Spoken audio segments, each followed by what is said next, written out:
Thank you for listening to WQPH 89.3 FM Shirley Fitchburg, and welcome to WQPH's Local Matters. On this week's broadcast, we bring you a special broadcast of WSFI Spotlight with WQPH's Marianne Harold and WSFI's Angela Tomlinson.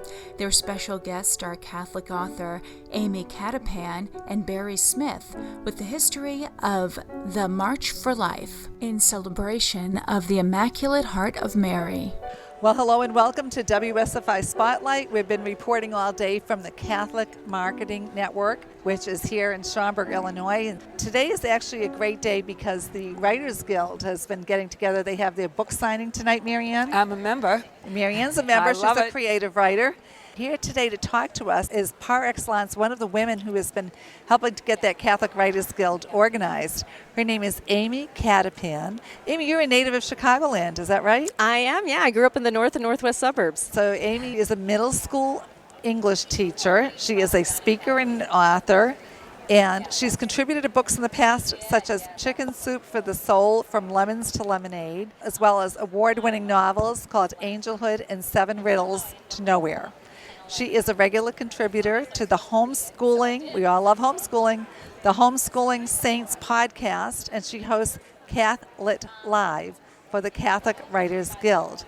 She's appeared on several shows, including the Jennifer Fulwiler Show on Sirius and Chicago Catholic. And her writings appear in one of my favorite highlights for children, Hopscotch for Girls, Pockets, and Catechus. She also served in the host of, Shalom, and the Shalom World's TV book Ed.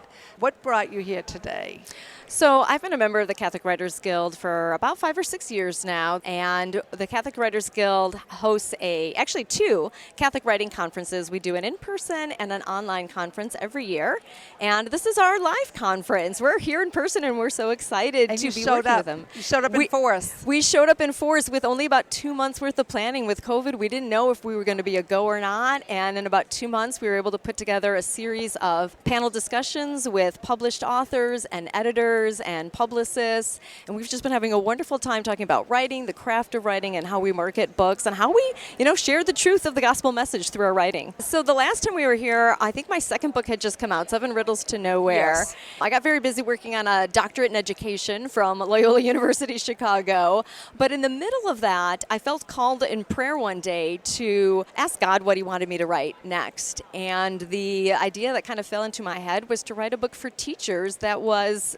scripture-based and scripture-inspired. So I went away on a retreat, and I prayerfully read through the Gospel of Mark, and I came out of that 5-day silent retreat with an outline for a book that is about to come out on August 20th from Ave Maria Press. It's called Sweet Jesus, Is It June Yet?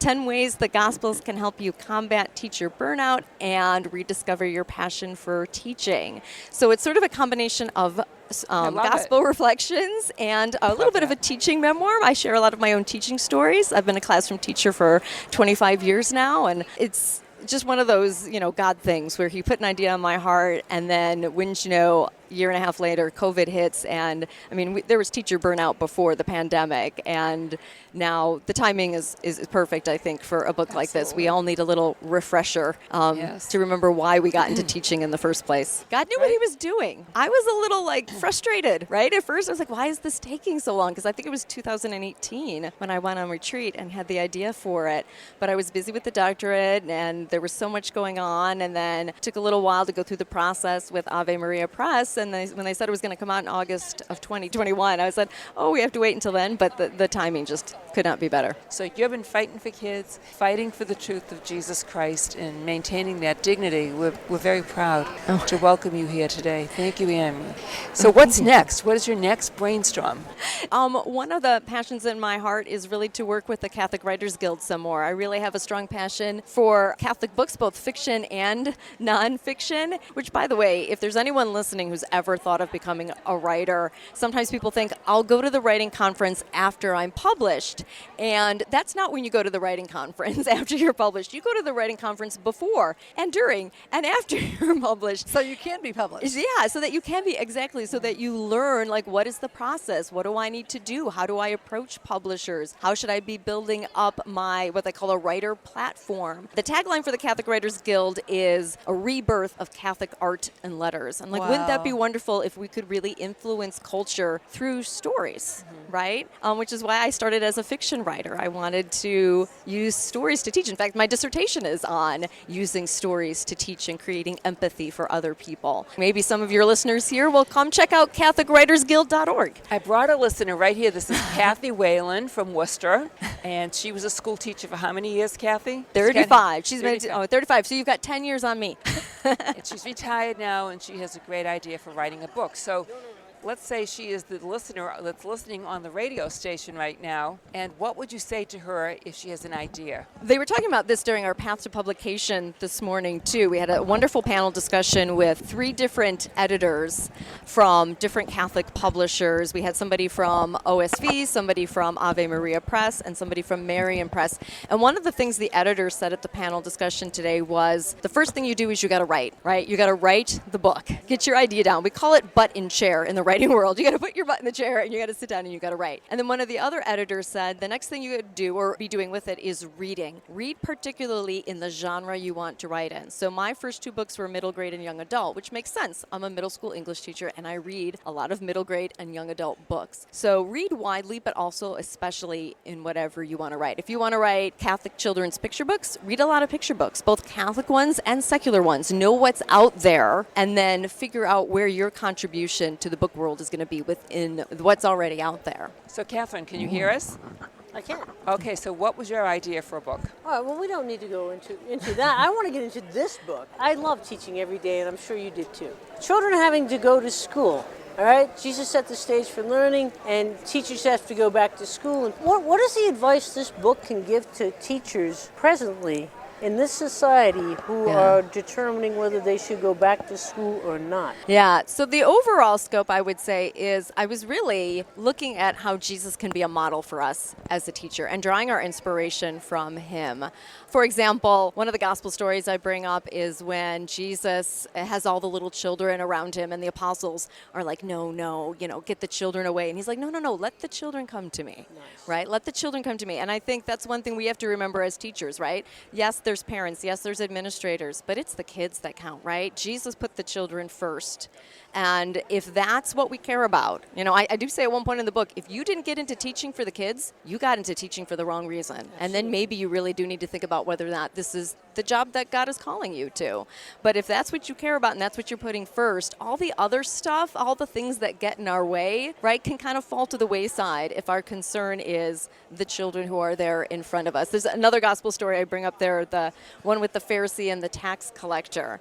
People are like, why did Jesus spend time with the tax collectors and things like that? And then Jesus says, well, I came here for the sick. Well, that's what we're there for too, right? We're there for the kids who need our help. Sometimes we want to have the perfect children. Well, perfect children don't need us. It's the kids who are struggling who need us the most. So I think it's remembering your sense of purpose can help us deal with that burnout, because we can get really bogged down on the paper grading and everything else that comes along with it, the emails and all of that. Including in that, there's many states that didn't return to the classroom. Yeah. What is essential about the classroom teacher to those chosen children that are in her classroom, his classroom, that they have to return to a classroom? They can't necessarily just be on a Zoom call or something like that. Why is a teacher so essential, as were nurses and doctors and firefighters and everyone that went back and did their job? Radio in this operators. Radio operators. Angela. Yeah. I was fortunate teaching a school. We were hybrid all year. We were in person and online. Like I had some kids in front of me and some kids on Zoom. But what I noticed is the sense of community gets really lost when you're online. And certainly teachers did everything we could. I mean, I know teachers in all sorts of situations, public schools, private schools, Catholic schools, you name it. Everyone was trying their best to create that sense of community. But the reason why we want to be back in the schools and be seeing our students face to face is it's so much easier to build that sense of community when you're together. And, Jesus knew that too. There were times where he wanted to take his apostles off on their own, like, okay, we've done enough healing and now we need to go and refresh ourselves, but we need a sense of community too, right? I talk about, Jesus' disciples sort of being like the first professional learning community, right? We need each other. Right. We need other teachers too, right? Not just the kids. We need to talk to other teachers, right? We need that adult talk time as well. And I feel for all those teachers who were teaching from home all year long. I thought, what happened to your sense not only of classroom, but of professional community as well? That must have been so difficult. And most assuredly, we have children who, if we go back to Father Allah, who just spoke about children having in families that are fatherless. And so oftentimes, and you may or may not agree with me, don't children need to go to school to be with parents or parental people who will give them those figures that they're missing in their own home? I do mention in the book, we can't control everything in our students' lives, right? We don't know what's going on when they get home. We don't know if they're going to have a good environment. We don't know if they're going to have the right study situation going on where they can even get their homework done. But you're right, we can provide something at school at least, right? We can provide a positive adult-child relationship. We can be role models. And sometimes in ways we don't even realize. And one of the stories I tell in there is when I was a little younger, in my 20s, and one of my coworkers said to me, and another young teacher, she said, you're just such a good role model for these girls. You both come in and you're nicely dressed, and these young girls need to see young ladies who are good role models too. So we teach in so many ways we don't even know we're teaching. Absolutely wonderful. Finally, what does it do to the community that every teacher and every kid is in that community, housed in that school? What does that do? How does that help? The community at large. The community at large? Right, that living thing, this wonderful living thing called the school building. Yeah, it does, yeah. Well, that's absolutely true. There's a community within the classroom, and then there's the community within the whole school. And hopefully the community of the school is also reaching to the community at large. Like, I know I've had some wonderful experiences where, we've maybe partnered with the local library or partnered with local businesses or, adopted a highway and taken care of the community that way by adopting a local street and going out and doing that kind of work. Or I volunteer here locally at Chicago with the Order of Malta when there isn't a pandemic going on, at Catholic Charities at the soup kitchen. And I've seen sometimes some of my former students, when they get a little older, volunteering themselves there at Catholic Charities. And we teach them through all of those different opportunities. And that's, again, affecting the community at large when the school's going out and doing those things. Beautiful. Yeah. Beautiful. So getting back to writing and people who are really called to write, but it's very painful. First thing is sitting down, as you said, at the chair, right? That discipline it takes. What drives you to finish a product? How do you set that up? So there's two things I can say to that. It kind of depends on the situation.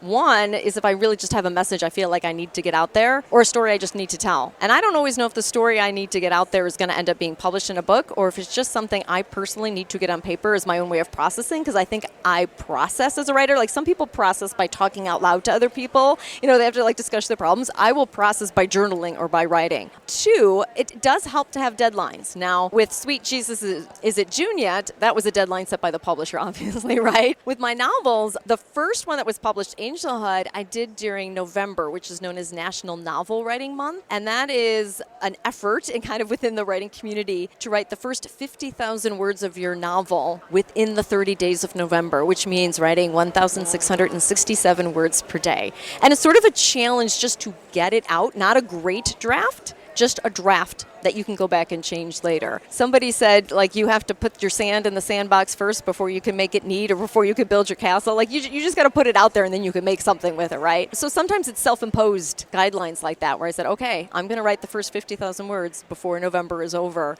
and that'll be my drive to get it done. When can a person apply to be a member of the Catholic Writer Guild? They can apply anytime, day or night, 24/7. How? Like right now. They can apply right now. right? You can go right now if you're listening. Go to your computer and type in CatholicWritersGuild.org and come join us. We have a wonderful private Facebook group where people can get support. Like I said, we have 2 conferences a year, an online and an in-person. We've got a Discord chat that happens, like an online chat group that happens every Sunday night. We've got different critique groups. There's a nonfiction critique group. There's a sci-fi critique group. I think there's a Catholic women's fiction critique group. There are people who've gotten together and help each other, which can also be part of the accountability and drive to get to work done. Right. You have someone praying and coaching you, right? Yeah, That's and very somebody good. who understands your worldview, who understands that you're writing from a Catholic perspective. Right, that's very important. We need more literature, children's literature, teenage literature, right? And writing. Yes. Because these children are getting taught these crazy curriculums. Breaks my heart. Well, if people are looking for things, a bunch of us from the Catholic Writers Guild actually made a website for that. It's called CatholicTeenBooks.com, and there's a whole group of us from the Catholic Writers Guild that write for teens and tweens. So CatholicTeenBooks.com, and dozens of books. Amy, I'm so glad that we found a way to broadcast you live today. Thank you for having me on. It's been a pleasure. Yeah, so that's Amy Catapan, and your book comes out, Sweet Jesus. Is it June yet? I love the name. Thank you. Yeah, all the teachers get it. Teachers get it right away. I get it. I think we all get it. It's like, oh my goodness, how do we get to summer? Right.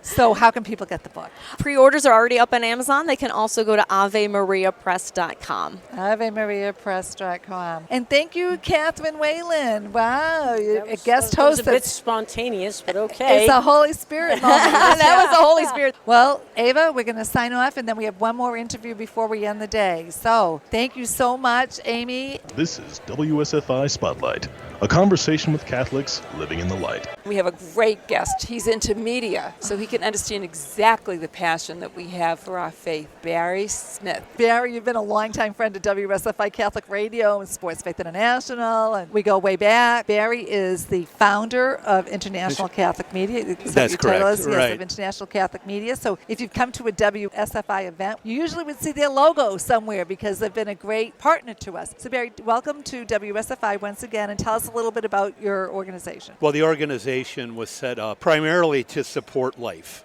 A number of years ago, I had done a documentary about the 40th anniversary of Roe versus Wade, and we produced a documentary called 40. At that time, I met a person in the pro-life movement from the Chicago area, Eileen Vogel, and she said, well, I'm pro-life. I met her at Marytown, which is a wonderful location in the Chicago suburbs that is the home to the National Shrine of Maximilian Kolbe, and I go to Mass there quite often, and I met her there one day, and she told me she was into pro-life, and I said, well, that's great. We're doing a documentary on the 40th anniversary of the March for Life. And she said, well, I've been involved in the March for Life. She said, I'm one of the founders. And Amazing. I said, what? And she said, 7 of us founded the March in Nellie Gray's dining room. You're kidding. Yeah, and I said, oh, you got to tell me about that, and I want to capture that. And a week went into a month, went into a year, went into 2 years, and I would run into her all the time. We got to get that story, Eileen, and as God laid it all out, I eventually met somebody who introduced me to somebody, and I got a producer, and I got a videographer, and I told Eileen, we're ready to begin if you are, and she said, yeah. We went out to her house, interviewed her several times,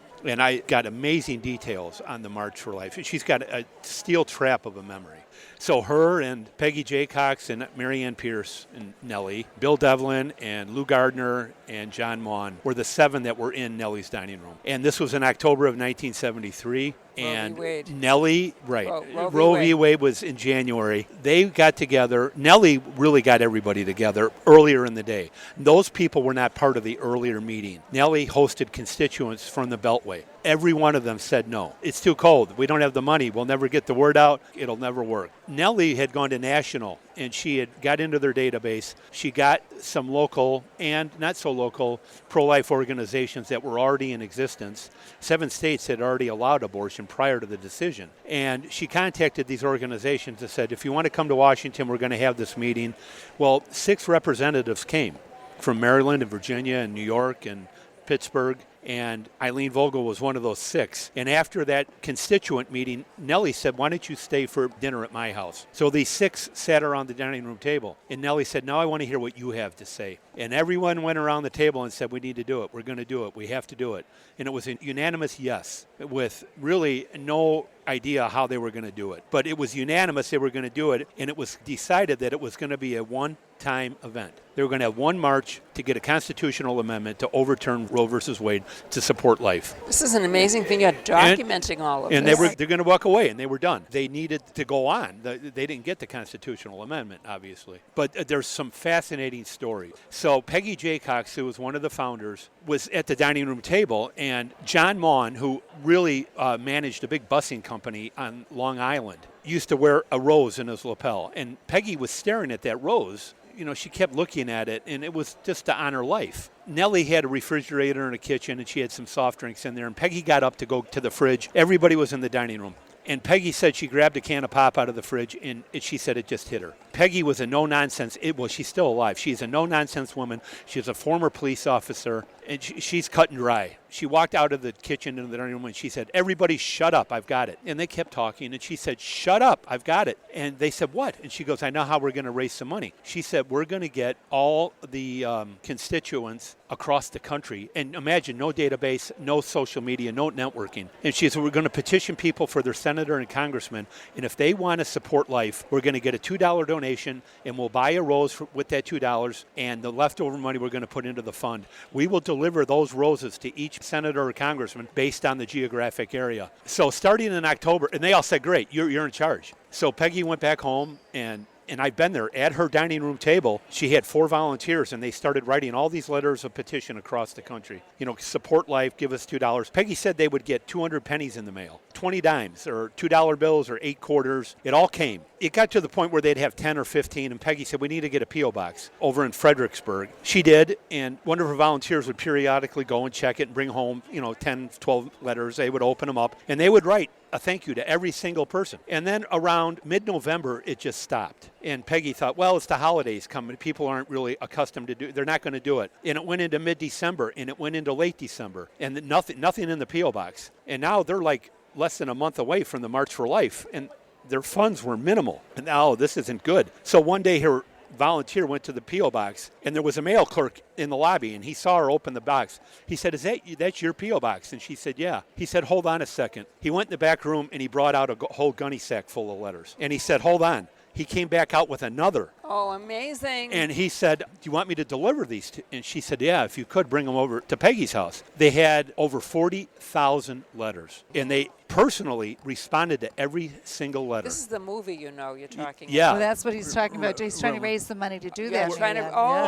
We're doing a documentary on this. Yeah. This is just one small segment. They had $45,000, and Peggy said, okay, now we need to get the roses. We've got the money. We've got all these people that have committed. We need to get the roses to represent them from their congressional districts, and we're going to deliver them right on Capitol Hill the day of the march. And she went to a local flower shop, and he said, well, we get all our roses from California. He goes, we'll get them in for you. It was roughly a week before the march. So now we're maybe January 15th, 1974. All the roses that were grown in the United States in December and January came out of California. It's the only environment that you could grow roses outdoors in that kind of quantity. Well, somehow they got wind of what all these roses were going to be donated for. They were all going to go to support life. So they blackballed her. Every single rose grower was told not to give her roses. And what happened? So she got a phone call from her florist, and he said, I got bad news. He said, we can't get any roses from California. They're not going to deliver. Peggy said for the first time and only time, she put her head down on the table and cried. And the florist said, Peggy, go to bed, get some rest. I'll see what I can do. Her phone rang at 5 o'clock in the morning. It was the florist. He's got a telephone. There's no laptops. There's no smartphones. He called Venezuela.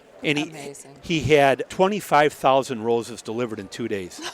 This is impossible. We've got pictures of the volunteers with these boxes of roses. This is the book. You got to put it in print, right? The thing that Barry's doing that just blew me away, Marianne, is through the hand of God, he has managed to network with these people that have kept their records. They're all islands of information. Yeah, Peggy still has every single name. You have to get her on the radio. Peggy? Yes. Yeah, I'll try to.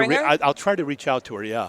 But that's just one small aspect of what happened prior to January of 1974. John Maughan was in charge of all the buses. Eileen Vogel went back to Pittsburgh and worked the phones. Eileen didn't know what to do. She had 2 small children, and she was pregnant with her third, and she was trying to work the telephones. And the first person she called was Joe Scheidler. And she said, Joe, what do I do? And he said, get a tape recorder, and you need to put out a daily message like he was doing, what Joe did to the day he died. He kept that daily recording in his office. This is the Pro-Life Action League, and, this is what we're doing now. So Eileen incorporated Joe's idea. She put a tape recorder in a closet so her kids couldn't get to it and play with it. Nice. She updated the pro-life movement, what was going on to all the constituents. She was grassrooting on the telephone. John Maughan was working on the buses. Bill Devlin designed the Rose logo. He wrapped the rose around the Capitol. It's the one they still use. That's Bill Devlin designed that whole thing in late 73. Lou Gardner got all the Knights of Columbus to volunteer. He organized all the Knights. Peggy J. Cox did the roses. Mary Ann Pierce did locally in Virginia.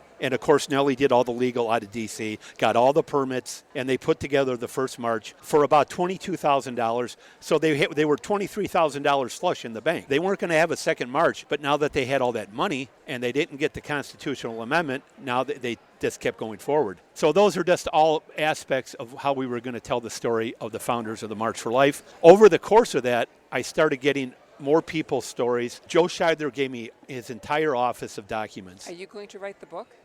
No, I'm not, but I've got a friend who's an author that would. When is he going to start? We're producing the documentary, but in addition to that, we've got so many documents. We've got Judy Brown's documents from the American Life League, Joe Scheidler's entire office, Eric Scheidler's additional information, Dr. Joseph Stanton out of Massachusetts. Yes. Dr. Stanton. Yep. Who donated all his material to the Sisters for Life, and unfortunately Harvard got them, but they are accessible online.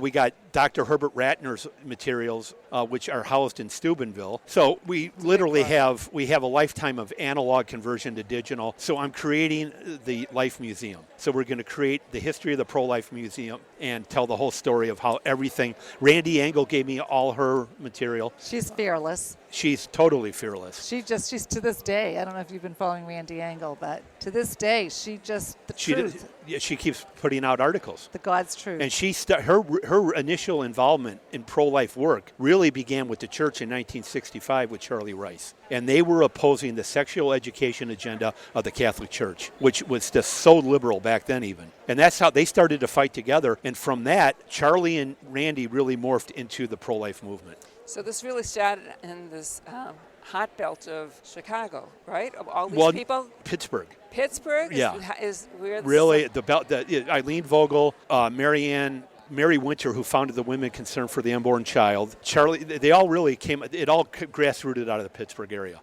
That's beautiful. Yeah.